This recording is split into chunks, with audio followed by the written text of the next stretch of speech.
Temple and I share like-minded views when it comes to autism and children on the spectrum.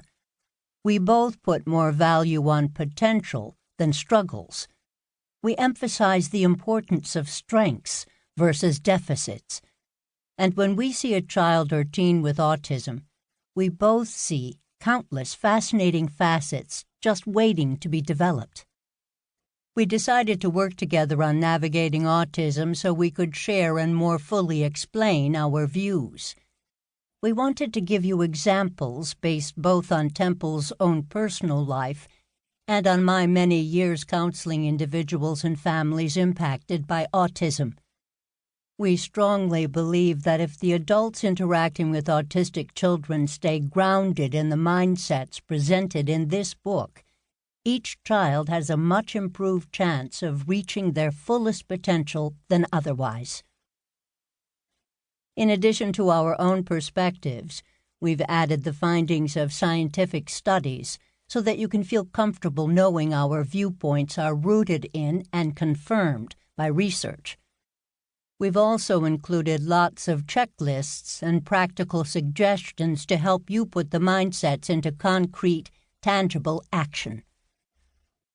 We hope you already see each child with autism as more than a label.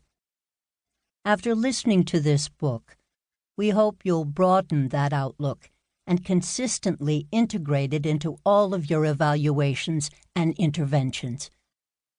Whether you are an educator, medical provider, mental health counselor, or parent, you have the immense obligation and opportunity to change how others view autistic children.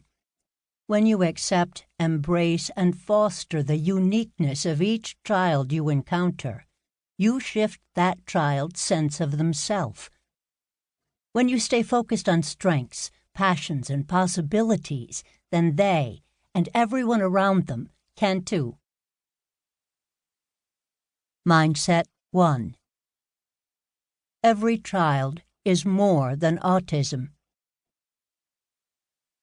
We live in a world of labels. We use them, diagnostic and otherwise, to make the world more comprehensible. When we agree on criteria for a diagnosis, we have a way to talk to each other in shorthand.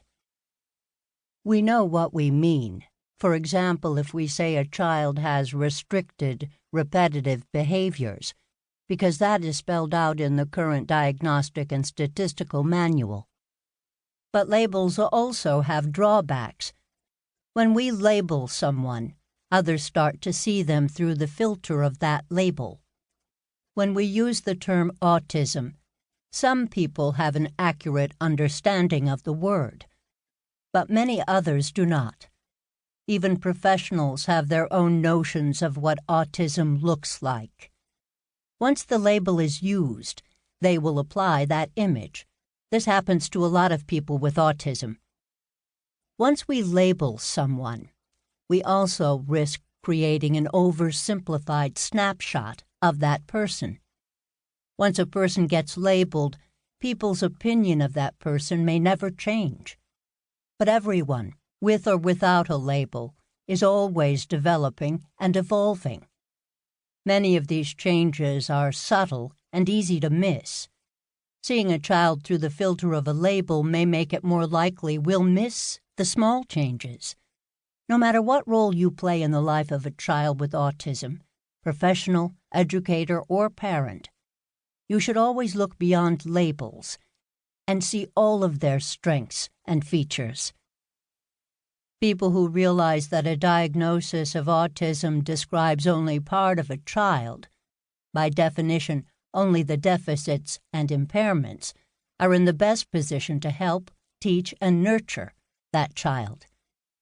They also have better odds of imparting helpful tools when they view that child as a complex, multifaceted person with unique interests, temperaments, and abilities. The diagnosis of autism can sometimes help you better predict a child's behaviors, but it tells you nothing about their specific way of thinking, their idiosyncrasies, their strengths, or their individual personality. A wise... To keep listening to this audiobook, I've left you a link in the description so you can do it, at no cost thanks to Audible's 30-day free trial.